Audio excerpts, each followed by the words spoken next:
നോക്കാൻ. ഇത് കഴിഞ്ഞ് നിങ്ങൾ പഠിക്കുകയും വേണം കേട്ടോ. വീഡിയോ കണ്ട് പഠിച്ചാൽ മതി.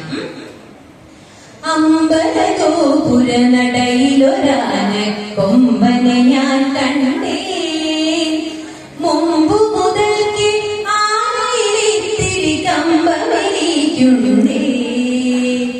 അമ്പലഗോപുര നടയിലൊരാന കൊമ്പനെ ഞാൻ കണ്ടേ, മുമ്പു മുതൽക്ക് ആനയിലിത്തിരി കമ്പമെനിക്കുണ്ടേ.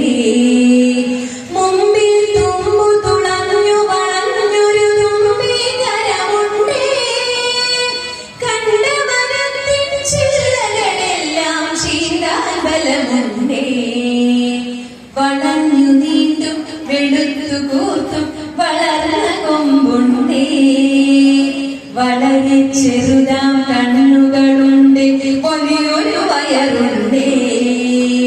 കാറ്റത്തിളകും ചേമ്പില മാതിരി കാതുകൾ രണ്ടുണ്ടേ, കാലുകളെല്ലാം കറുത്ത കരിങ്കൽ തൂണുകൾ നാലുണ്ടേ.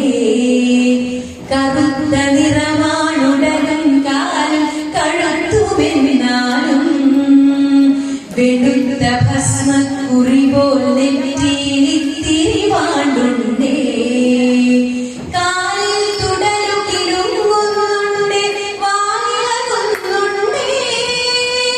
ആനക്കൊമ്പനെ ആകപ്പാടെ കാണാനഴകുണ്ടേ, കാണാനഴകുണ്ടേ.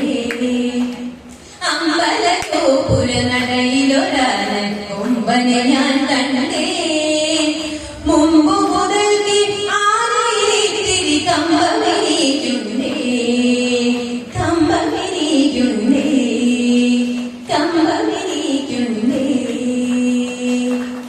ഇതിലാരെ പറ്റിയ പറഞ്ഞേ? ആനയെ പറ്റിയല്ലേ?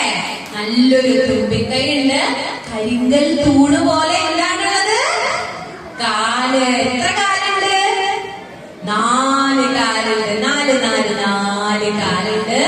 ചൂല് പോലൊരു വാലുണ്ട് അല്ലേ? പിന്നെയോ എന്തുപോലെ? ചെവിയിരിക്കണേ മുറം പോലെ അല്ലേ? ഇലകൾ പോലെ ഇതിൽ പറയണേ, മുറം പോലെ എന്ന് പറയും. അങ്ങനെ പിന്നെ തുമ്പിക്കൈയുണ്ട്, ചെറിയ കണ്ണുണ്ട്, പക്ഷെ എല്ലാം കാണാൻ പറ്റും. കുഞ്ഞി കണ്ണാണെങ്കിലും എല്ലാം കാണാൻ പറ്റും അല്ലേ? അങ്ങനെ നല്ലൊരു ആനയെ അമ്പലമുറ്റത്ത് കണ്ട കഥയാണ് കവി പറയുന്നത്. ഇഷ്ടമായോ കവിത? എന്താ പേര് കവിതയുടെ? ആനക്കൊമ്പൻ. ആനക്കൊമ്പൻ ആരെഴുതി? എനിക്ക് ദേശം. അദ്ദേഹത്തിന്റെയാണ് ഈ കവിത.